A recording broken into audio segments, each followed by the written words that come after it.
Vamos agora aí às informações. Primeira situação que eu queria trazer para vocês é o anúncio oficial do Vasco pela contratação do ponta Marino Hinestrosa. Uma informação que a assessoria de imprensa do Vasco soltou, o atleta pediu para ser chamado de Marino, que é o primeiro nome dele, inclusive o Instagram dele fica Marino Angulo. Apesar dele ser mais conhecido como Marino Hinestrosa, o nome que ele usa na sua rede social é Marino Angulo e a camisa dele tá escrito Marino, tá? Então a gente se acostumou a falar Hinestrosa, mas é um pedido do próprio atleta, quer ser chamado agora de Marino. Então vamos respeitar então o pedido do atleta e chamá-lo de Marino, tá? Inclusive amanhã, 1h45, teremos a apresentação do atleta na Vasco TV. Já bota teu telefone para despertar. Ele morou no Brasil um bom tempo, jogou na base do Palmeiras, então ele fala um portunhol, quase um português já. Ele tem um vocabulário muito bom e fala bem tranquilo, então você vai conseguir entender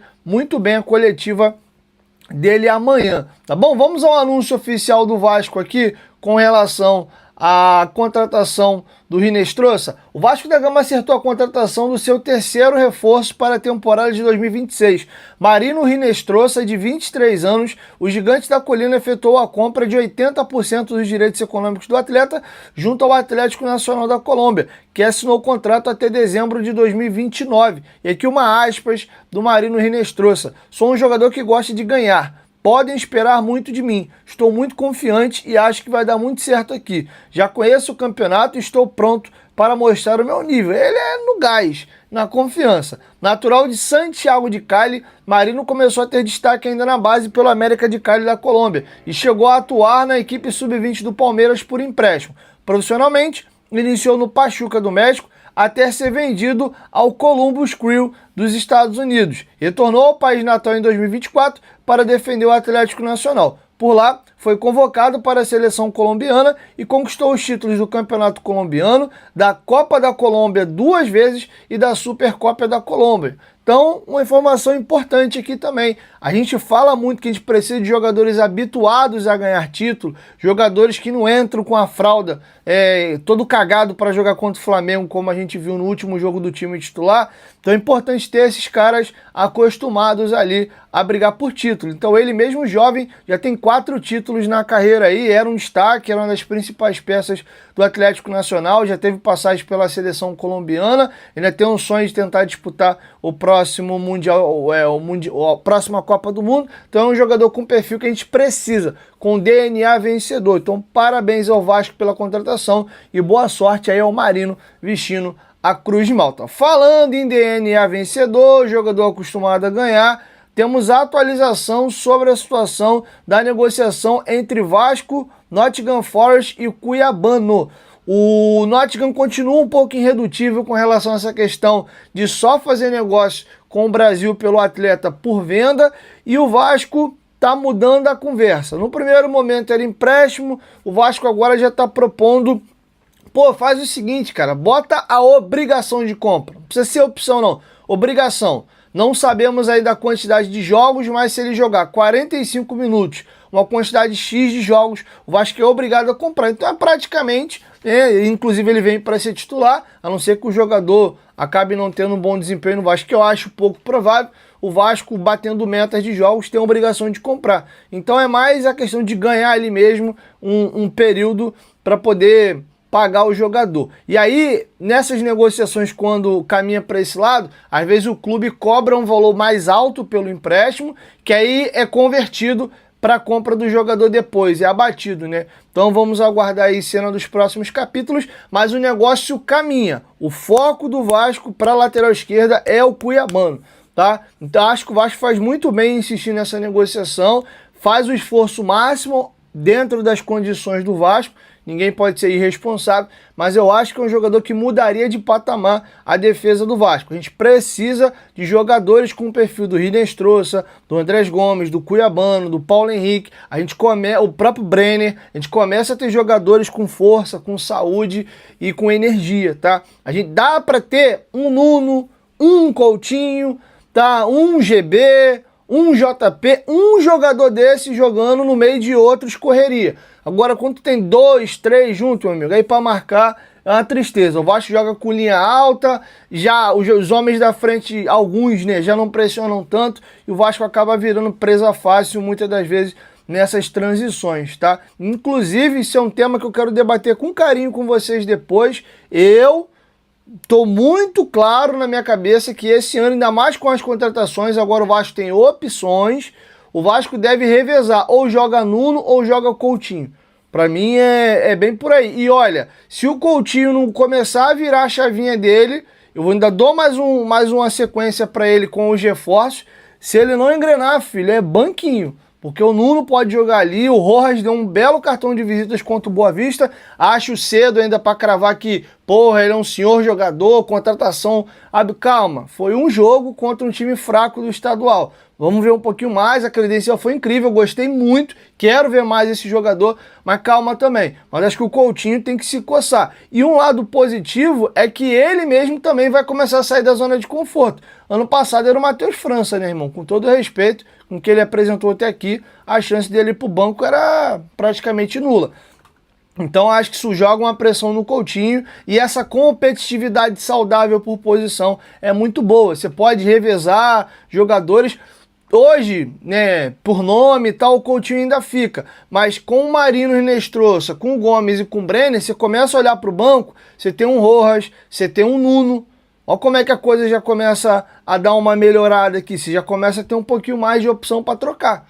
Então isso é bacana. Se o Vasco traz aí um outro 9, pô, bacana, um Spinelli, olha como é que você tem aqui, pô, 3 opções de banco. Se o Adson recuperar a forma, e é até bom ele não ter esse desespero para jogar agora porque tem outras peças, para ele ter o tempo dele, se o Adson voltar, se o Adson de 24 tem um reforçaço, baita jogador, então você começa a ver o Vasco mudando de prateleira e começando a ter o que era o maior calcanhar de Aquiles no ano passado. O 11 do Vasco era bom, não era um timaço, não era um super time, não, era um time bom, mas quando você precisava trocar era um desespero. Tá, o próprio Lucas Piton, que vem numa fase péssima, seria um excelente lateral esquerdo reserva. Ah, pintou uma proposta de venda boa para a Europa. Pô, beleza, vende, já tendo comprado o Cuiabano, show. Mas não tendo essa proposta, o Piton tem que sair nada. Ele é um ótimo reserva. Pô, que legal. Vai precisar do Piton entrar no segundo tempo, o time adversário jogando retrancado, o Cuiabano tá suspenso, o Piton para jogar um jogo, 2, 3, no eventual contusão. Pô, bom, cara, bom, e laterais até com características diferentes. Você tem o Puma e o Paulo Henrique também pela direita, então a gente começa a subir de sarrafo. E aí, só uma informação importante, eu vou entrar agora na próxima, tá? O Garré tá com negociações muito avançadas para jogar no Aris Salônica, equipe que é a 7ª colocada do campeonato grego, time ali de primeira divisão. Ele vai com empréstimo com opção de compra, empréstimo de 1 ano, né? Até aí o meio da próxima temporada. Vamos torcer para que ele vá bem lá, se destaque e quem sabe seja comprado aí em definitivo, tá? Boa sorte ao Garré, que definitivamente não conseguiu agregar muita coisa ao elenco do Vasco. Foi, inclusive, na minha visão, uma das piores contratações do Vasco na era aí do presidente Pedrinho. Garré, Maxime, Jean Davi, Lloyd, para mim foram as 4 piores contratações, tá? Já do Admar para cá a coisa teve uma subida substancial. Beleza? Para finalizar, galera, vou tratar isso aqui como especulação e não como uma negociação de fato. Mas, dando os créditos aqui, vou focar mais até na minha opinião. Os companheiros na torcida vascaína trouxeram a informação de que o Vasco tem negociação avançada para contratar o atacante Bruno Rodrigues do Palmeiras. Independente de negociação, vou dar aqui opinião e vou trazer algumas informações. Não estou confirmando que essa negociação existe, mas vou dar os meus centavinhos aqui com relação à minha visão. O Bruno Rodrigues, ele é um jogador de 2 temporadas. Ele teve uma passagem muito boa no Cruzeiro, principalmente na Série B, depois emendou uma outra boa temporada, chamando a atenção do Palmeiras, que o comprou.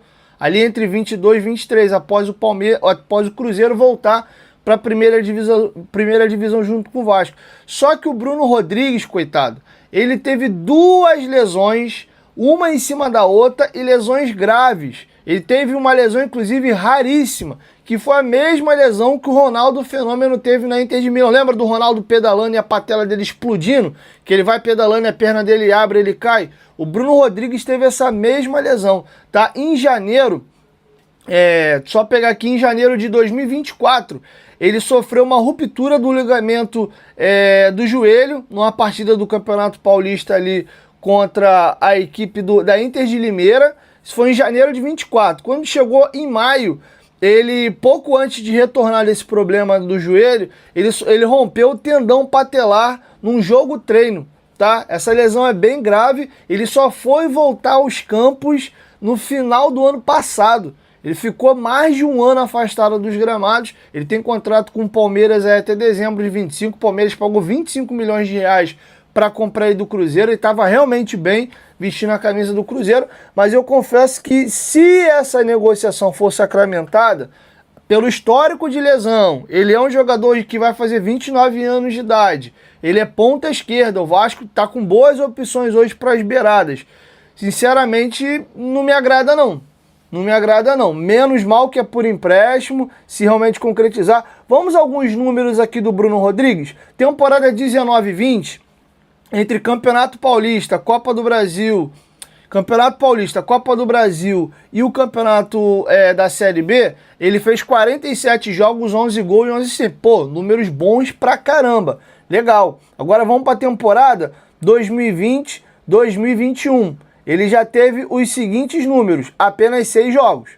Apenas 6 jogos ali, 4 no Paulista, 1 na Série A e na Libertadores. Aí, temporada depois, 21-22, ele já voltou a ter uma temporada brilhante. 58 jogos, 12 gols e 7 assistências. São 19 participações em gols em 58 jogos. Pô, foi muito bem. 33 jogos pelo Campeonato Português, 5 jogos, 4 gols, depois veio para a Série B no Palmeiras, no Cruzeiro, 18 jogos, 4 gols e 3 assistências, tá? Aí a temporada 22-23 foi a última grande temporada dele. Foram 49 jogos, 13 gols e 7 assistências. 35 jogos da Série A, do Brasileirão, 8 gols, 4 assistências. Campeonato Mineiro, 10 jogos, 4 gols e 2 assistências. Copa do Brasil, 4 jogos, 1 gol e 1 assistência. E aí ele vai ao Palmeiras. Chegou, badalado, para brigar por posição. E aí vem essa lesão, cara. Aí você já vê, ó, temporada 23-24, ele jogou 2 jogos. Temporada 2024-2025, após o retorno da contusão, ele fez 11 jogos e marcou 2 gols. Gols esses, inclusive, no próprio Campeonato Brasileiro. Ele fez 10 jogos da Série A do Brasileiro e jogou 1 jogo só na Libertadores. E essa temporada agora, o Palmeiras tem jogado com alguns times alternativos nesse início de Paulistão e ele tem 3 jogos e nenhum gol, tá? O Bruno Rodrigues, lá do Cruzeiro, pô, era um jogador interessante. Não acho que é um jogador que chegaria para ser titular do Vasco, chegaria para brigar por posição, para ser um complemento de elenco, mas seria um bom reforço. Se a galera desse mole ali, ele podia até furar essa fila. Ele joga de ponta esquerda, mas joga como um 9 móvel também. Mas, cara, ele teve uma lesão de ligamento e rompeu a patela do joelho, velho. Vamos ver, tá? Tô dando os créditos aqui pros companheiros da torcida vascaína, mandar, ó, um abração pro Léo, eles têm feito um trabalho bem legal. Tô dando mais a minha opinião aqui do que propriamente informação. Eu não vejo com muito bons olhos essa negociação não, tá? Acho inclusive que o David já está adaptado, já tem alguns serviços prestados ao Vasco, apesar de estar muito mal. Acho que o David está mal também, um pouco pelo aquele desespero de... É a impressão que eu tenho, de que ele tem que mostrar alguma coisa, ele entra faltando 10, 20 minutos, e ele entra querendo fazer tudo e acaba não fazendo nada, assim, embanando. Eu tô sentindo ele um pouco assim. Ele teve na bica para sair do Vasco aí pro Vitória, então eu acho que ele tá um pouco agoniado. Mas se ele acabar ficando no Vasco, tendo essa tranquilidade de jogar a temporada, eu acho que o David é uma peça útil. Mas, enfim, vamos aguardar a cena dos próximos capítulos aí, beleza? Se inscreva no canal, ative o sininho e não perca nenhuma notícia do nosso Vasco da Gama.